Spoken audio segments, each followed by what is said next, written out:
tukabakia hapa, ili makusudi hao wasije wakafia njiani. Basi wakakubali. Kwa hiyo first settlement ya wale watu wakakaa pale, na mahali pa kwanza kusoma neno la Mungu ikawa Mkomaini. Mara baada ya miezi 16 kutoka Oktoba 18, 1876 hiyo 1800 ilipokwenda huko, baada ya miezi 18 Wakristo wa kwanza 16 walibatizwa tarehe 24 mwezi wa 8, sikukuu ya Bartimayo Mtume. Kanisa hili limepewa heshima ya Mariamu Barikiwa na Bartimayo Mtume, kitu ambacho sio kawaida kwamba kanisa moja liwe na walinzi wawili. Lakini limepewa Mariamu kwa sababu nini? Kwa sababu Mariamu ni mama, si ndio? Mama mkombozi. Lakini ikaingizwa na Bartimayo kwa sababu ndio siku ya kwanza ambayo Wakristo 16 wa mwanzo walibatizwa kusini. Baada ya hapo kanisa lililojengwa la nyasi huko Mkomaini, walikuja Wangoni wakalichoma.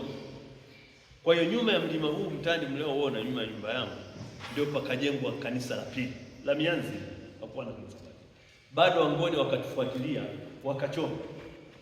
Hatua ya tatu ikawa hapo penye makaburi mtakapoona hapo nje, ndipo ambapo kanisa la tatu lilijengwa la mianzi, na wakati huo ndio pakawa na mawazo ya kwanza kujenga kanisa hapa.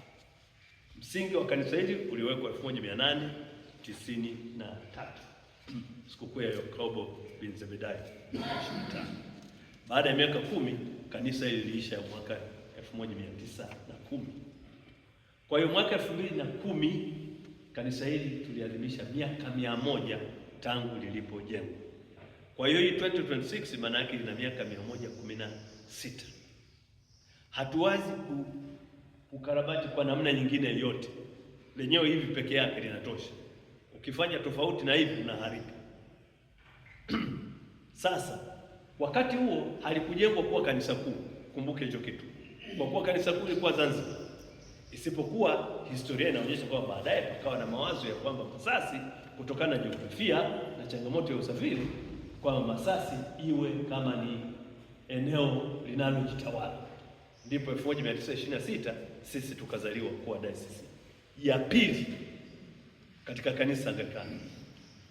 Maana hata DCT Dodoma ilizaliwa 1927. Kwa hiyo Masasi ni dayosisi yetu ya pili. Sasa aliyekuwa padre wa mtaa wakati huo hapa ndiye aliyekata wazo kuwa askofu wa kwanza wa dayosisi, William Lucas. Kanisa hili kwa wale ambao kama mmejaliwa kufika Uingereza au kuyaona majengo ya Uingereza, limejengwa ni western type. Lakini sio western type tu, limejengwa kama hekalu la wakati huu, patakatifu pa patakatifu. Ndivyo lilivyojengwa. Na kwa miaka yote tangu kanisa hili lijengwa, ibada ilikuwa inatumika madhabahu kuu, na ile madhabahu inaitwa madhabahu ya Bartimayo.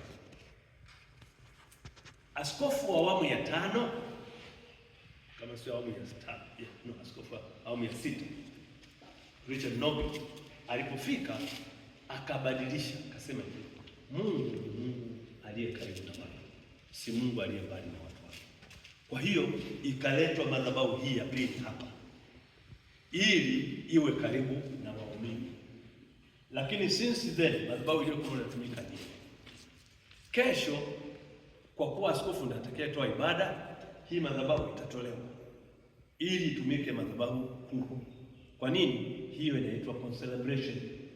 Concelebration ni misa ambayo ndani yake ina makanoni wote na mapadri wote. Na kwa sababu hiyo, sababu nyingine ya kutumika madhabahu kuu, kwa sababu kule ndipo kwenye kiti cha askofu.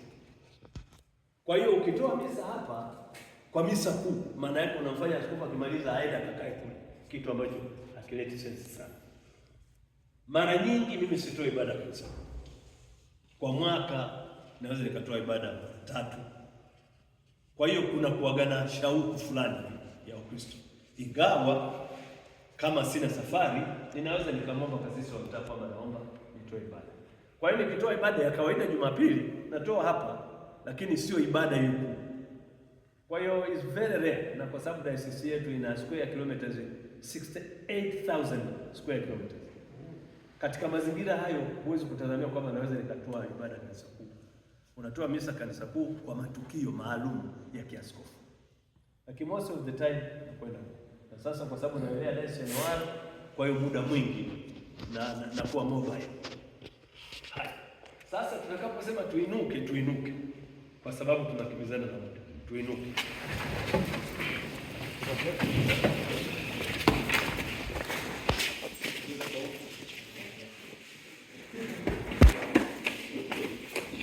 Watakuja kusafisha baadaye. Hili jiwe ndilo lilobakia wakati wa ujenzi wa kanisa hili. Kwa hiyo waliamua